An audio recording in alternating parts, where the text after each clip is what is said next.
यदा यदा हि धर्मस्य ग्लानिर्भवति भारत अभ्युत्थानमधर्मस्य तदात्मानं सृजाम्यहम्।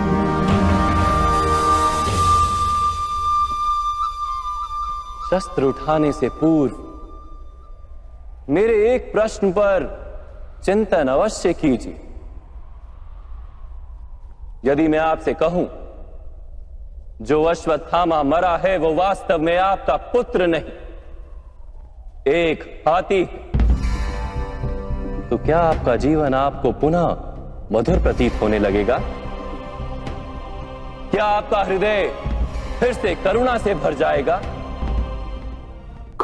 यथार्थ कह रहे वासुदेव,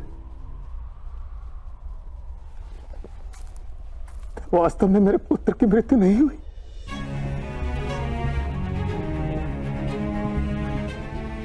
यदि आज आपके पुत्र की मृत्यु नहीं हुई तो कल होगी।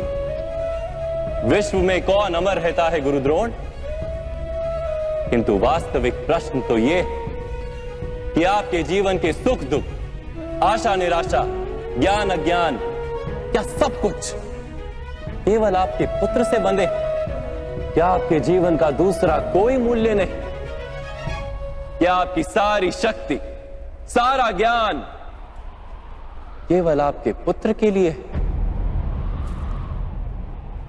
होश, मेरे कारण वो संसार में आया। उसने मुझे सुख, सम्मान और स्नेह दिया। मेरे लिए जीवन में उससे अधिक महत्व का कोई नहीं। क्या प्रत्येक पिता अपने पुत्र से अधिक प्रेम नहीं करता?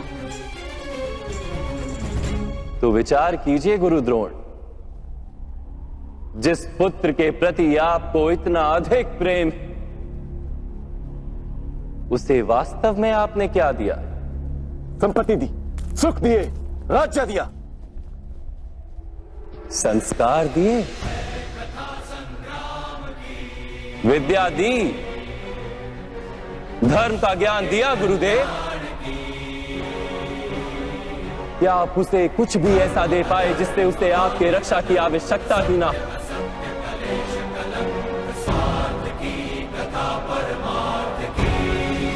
मैं मानता हूं सब अर्जुन तथा अंगराज कर्ण की भांति महान योद्धा नहीं बन पाते, किंतु आप अपने पुत्र को उचित निर्णय लेने का शिक्षण तो दे ही सकते थे। यदि आपने ऐसा किया होता तो आज आपका पुत्र धर्म का शत्रु नहीं होता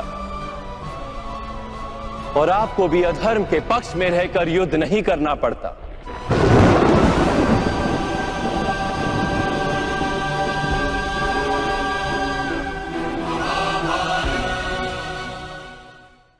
मैं अपने पुत्र अश्वत्थामा को सारे सुख देने की इच्छा रखता था वासुदेव। मेरे पुत्र अश्वत्थामा के प्रति मेरे मन में प्रेम के कारण। प्रेम तो उन्नति देता है, उचित अनुचित का ज्ञान देता है गुरुदेव।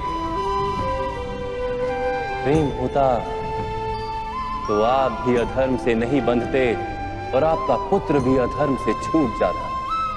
वास्तव में ये प्रेम नहीं, आपके मन का मोह है।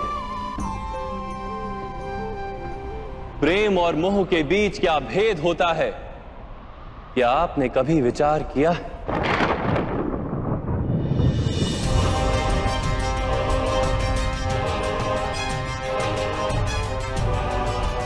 प्रेम से ही तो मोह का जन्म होता है वासुदेव।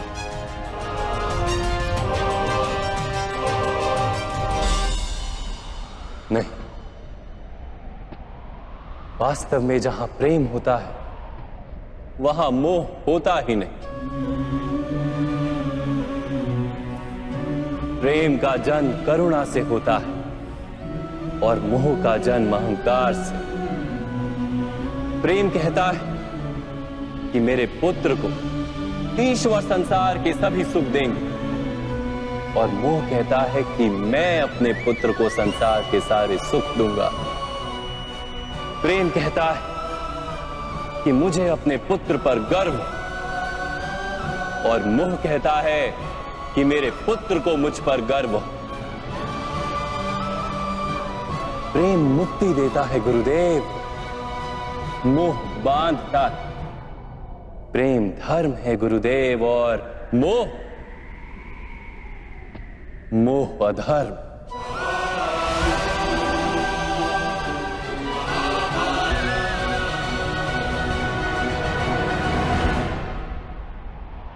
आपने अपने पुत्र को आटे का घोल पीते देख अपनी साधना भंग कर दी थी। उसके स्थान पर अपने पुत्र को आटे के घोल से संतोष मानने की शिक्षा दी होती। अपनी साधना भंग करने के स्थान पर उसे संघर्ष करके कुछ प्राप्त करने का शिक्षण दिया होता, तो क्या आज आपकी स्थिति कुछ भिन्न नहीं होती? अपने पुत्र का भविष्य उज्जवल बनाने के प्रयासों में आप उसके चरित्र को उज्जवल बनाना भूल ही गए। आपके मोह के कारण उसके जीवन से धर्म नष्ट हो गया। लोभ, भय और लालसा का शिक्षण दिया आपने उसे,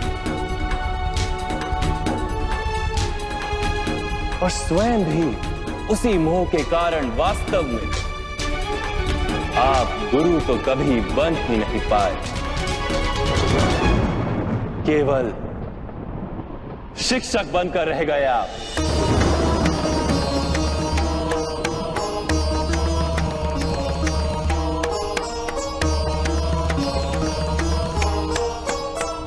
ऐसा क्यों कह रहे हैं वासुदेव? मैंने तो अपने संपूर्ण जीवन में अपने सारे शिष्यों को संपूर्ण निष्ठा से उत्तम बनाने का प्रयास किया है। गुरु वो होता है जो विद्या का दान देता है, विद्या का व्यापार नहीं करता। इसीलिए गुरु को अपने शिष्यों से दक्षिणा की आशा होती है, मूल्य की नहीं। किंतु आपने अपने अमूल्य ज्ञान का मूल्य निश्चित कर दिया। अपने ज्ञान के बदले में अपने शिष्यों से प्रतिशोध मांगकर आपने न केवल अपने जीवन में विष घोल दिया, अपितु अपने शिष्यों के जीवन में भी विष घोल दिया। और ये सब आपके मोह और अहंकार के कारण हुआ। आप गुरु नहीं हैं द्रोणाचार्य। जिस व्यक्ति के हृदय में अहंकार और मन में मोह तथा लालसा होती, उसके हाथों धर्म का कार्य तो हो ही नहीं सकता। इसलिए महर्षि भरद्वाज के पुत्र जैसे बाढ़ में डूबता हुआ व्यक्ति किसी वृक्ष को पकड़कर स्वयं की रक्षा करता है, वैसे ही इस अंत समय में धर्म को पकड़ लीजिए। आज समय है उचित निर्णय लेने का। मोह का त्याग कीजिए। मैं इसी क्षण आपके प्राण ले सकता हूं, किंतु मेरी इच्छा है कि आप जीवन में एक उचित निर्णय स्वयं लें।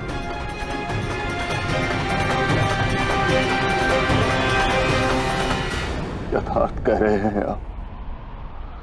मेरा ही दोष था कि मेरे पुत्र अश्वत्थामा को दंड प्राप्त हुआ।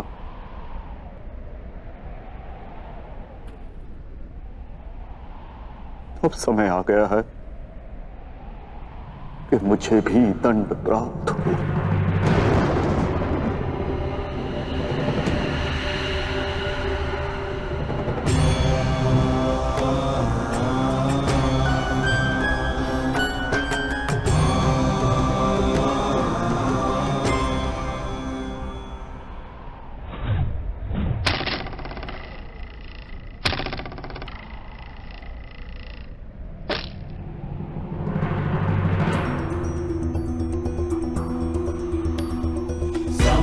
गच्छस्व पितृभि संयमनिष्ठापूर्तेन परमे मन्दित्वाया भद्रम् पुनरस्तमेहि सम् गच्छस्व तन्वासु वर्चा। मैं स्वीकार करने को सज्ज हूं।